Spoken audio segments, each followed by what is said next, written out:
Donc pour la suite de ce morceau, alors là on n'est plus sur un arpège, on va être sur des accords plaqués. Euh, et je voudrais préciser une petite chose quand même par rapport à ces accords.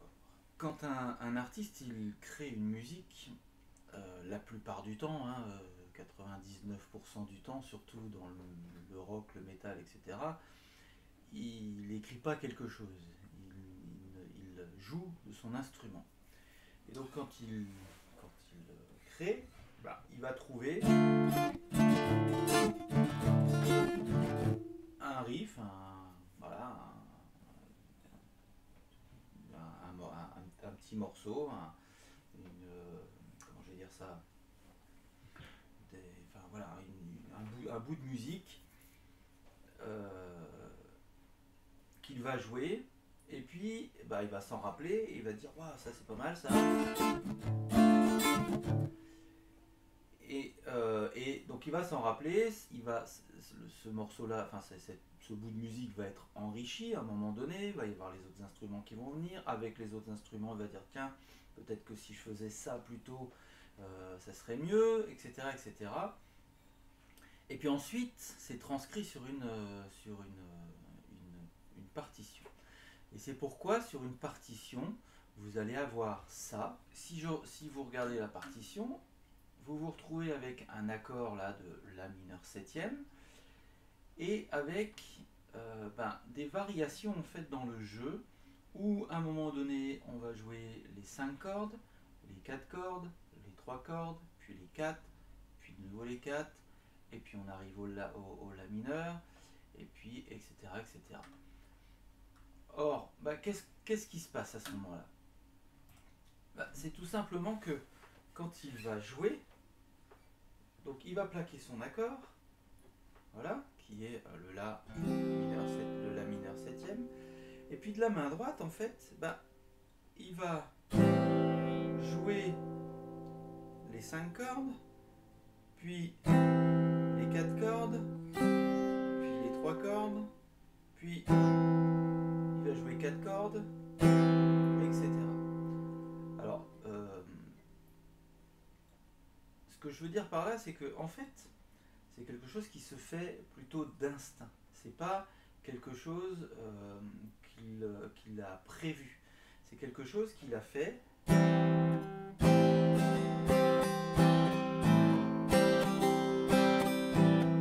pour obtenir un son bien particulier. Pourquoi? Parce que on a ici du grave, on a un ensemble de graves et d'aigus, et puis quand on joue qu'ici, sur les dernières cordes, on n'a que de l'aigu.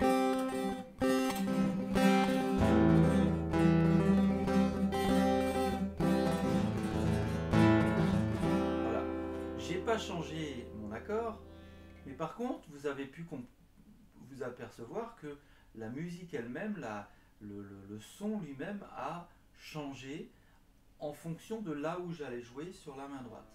Autrement dit, ce que j'essaye de vous expliquer, c'est que dans ces parties-là qu'on va jouer, que je vais vous apprendre, en réalité, c'est cette structure-là qu'il va falloir vous mettre dans l'oreille et vous dire, je ne vais pas forcément respecter complètement à la lettre les 4 cordes, les 3 cordes jouées, etc.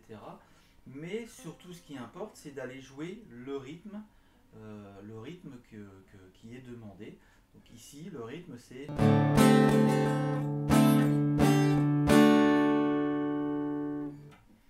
Voilà, donc ça c'est le rythme qu'il faut respecter. Mais par contre, quelle corde vous allez jouer, ça va être à vous à un moment donné. Alors, bien sûr, la tablature elle est faite aussi pour vous donner une idée des cordes qu'il faut jouer, mais ça va être aussi à vous de savoir quelle idée vous voulez mettre dans cette musique.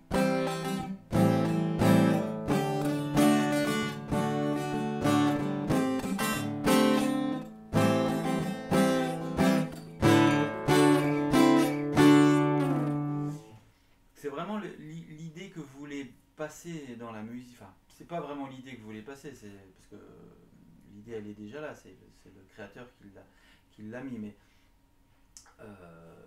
vous faire vraiment votre propre, vos propres positions de main pour que le son en fait s'approche de ce que vous écoutez ou de ce que vous voulez reproduire. C'est vrai, voilà, c'est vraiment, faut vraiment se mettre ça dans la tête. Quand on lit une tablature, ça paraît parfois très compliqué. En fait, oh, il y a plein de croches, de doubles croches, il faut jouer telle corde, et puis telle corde, et puis telle corde. En réalité, on est vraiment là sur un mouvement de la main droite qui va récupérer les cordes en fonction du son en fait, qu'on va vouloir jouer. Donc,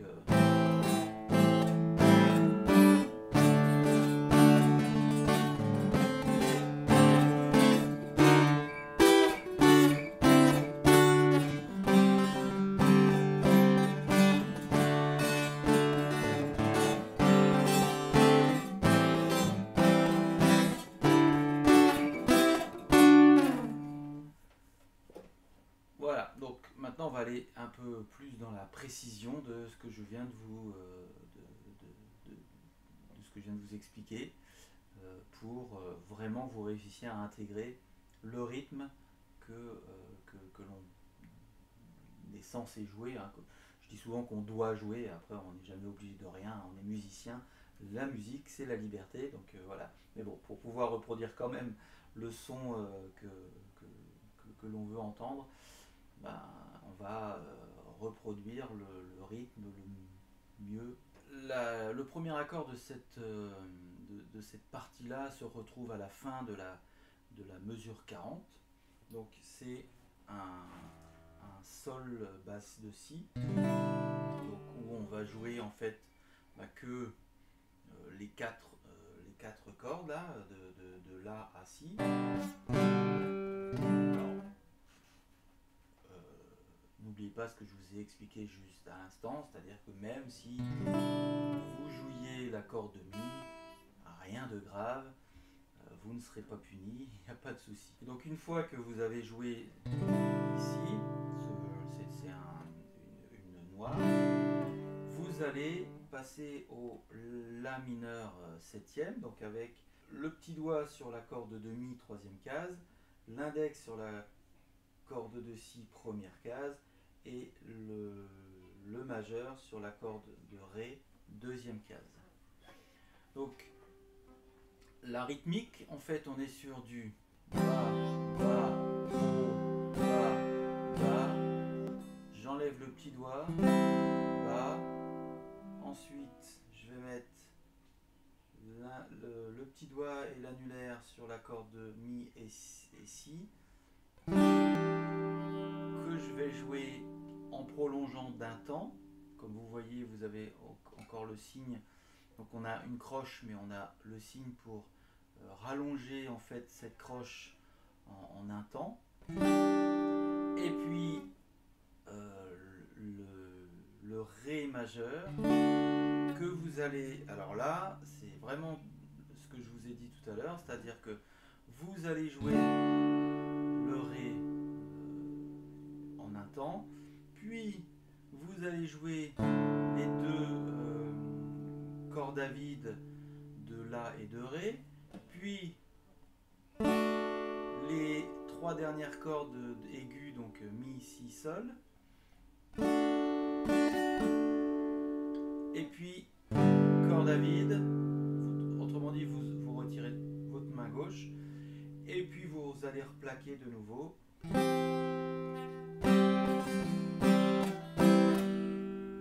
Et là, c'est un petit changement, mais on reviendra tout à l'heure. Une chose aussi que j'ai oublié de préciser, c'est que à partir de cette partie-là, en fait, on a deux guitares. Autrement dit, il y a une guitare qui va jouer d'une certaine manière, une autre guitare qui va jouer d'une autre manière. Donc là, en fait, on a sur la tablature une partie, en fait, c'est la partie qu'on entend Alors ça intègre peut-être quelques notes de l'autre guitare, etc. Mais encore une fois, si vous êtes un puriste et que vous voulez jouer dans un groupe où il y a d'autres guitares qui vont jouer telle et telle partie, alors là, il va falloir trouver la bonne tablature et récupérer donc la tablature originale pour pouvoir vraiment récupérer les bonnes partitions et jouer exactement comme vous voulez. Parce que sinon, parce que là, évidemment, ben, on va dire qu'on a fait un mixte un peu de ce qu'on entend à la guitare pour jouer tout seul. Donc,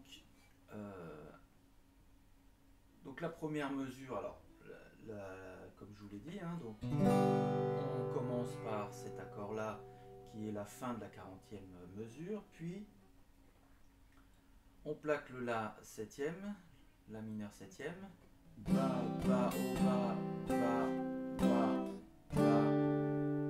Et donc ça c'est le début de la le début de la mesure suivante avec ce Ré. Ce qu'il faut bien comprendre à ce niveau-là, même pour la mesure précédente, c'est que là on est en contretemps. Vous pouvez voir sur la tablature que normalement le temps il démarre ici. Sauf que le temps, en fait, c'est un prolongement de la note, de l'accord d'avant. Donc, du coup, la mesure, en fait, elle va démarrer à cet accord-là, mais une croche après. Donc, on n'est pas au temps, on est en contre-temps. Donc, encore une fois, si vous n'y connaissez rien en théorie musicale et que ça vous barbe, ben pareil, il va falloir vraiment écouter en fait le morceau, jouer avec un métronome ou taper du pied pour vraiment intégrer cette histoire de contretemps. Pourquoi? Ben parce que un contretemps, c'est ça. Enfin, un temps, quand on joue au temps, tac, tac, tac, tac. Quand on joue au contretemps, tac, tac, tac, tac, tac, tac. Voilà. Ça paraît pareil, sauf que quand on joue un morceau, ben en fait, si on ne respecte pas ces contretemps quand elles sont là, en fait, on décale le morceau. On décale la rythmique du morceau, ce qui peut parfois poser quelques petits problèmes ensuite pour le continuer. Maintenant, quand on est tout seul, bon, ça paraît pas très grave. Quand on est avec d'autres musiciens, là, c'est beaucoup plus grave, enfin important, donc pas grave mais important. Ba, ba, o, ba, ba. On enlève le petit doigt, ba. On plaque le Ré sus 4 qu'on laisse sonner un temps. Puis on va jouer le Ré majeur, donc en contretemps. Puis on va jouer les cordes à vide. Donc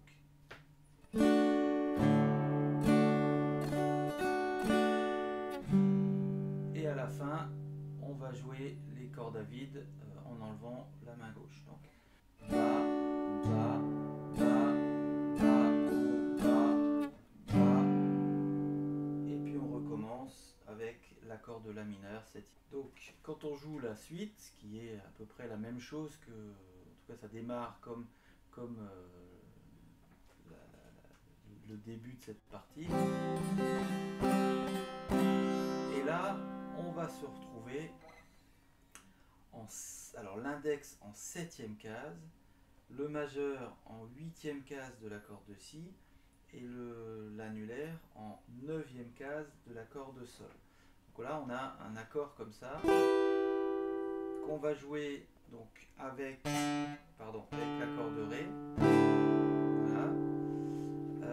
Ensuite, alors toujours en contretemps, hein, c'est vraiment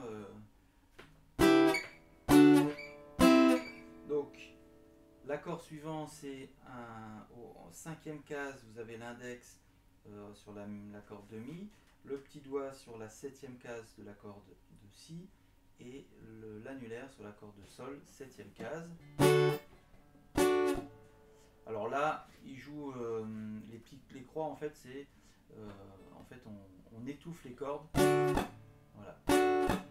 Bon, vous n'êtes pas obligé, pareil, mais si ça peut vous aider pour le contretemps. Donc ensuite, le Do, en fait, on a la même position que pour le Ré, mais en 3e case. Et puis, on va jouer toujours en contretemps. Et la mesure suivante, hop, rebelote. En fait, là, on est vraiment sur la même, exactement la même chose qu'au début, c'est-à-dire.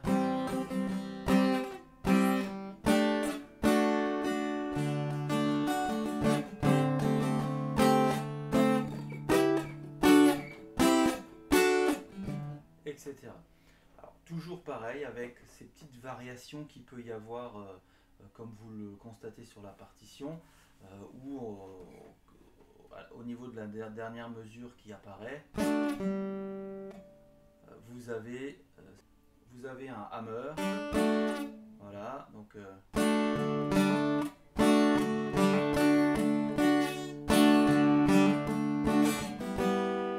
et puis les cordes à vide derrière. Alors ça correspond en fait à la deuxième partie de la guitare, effectivement.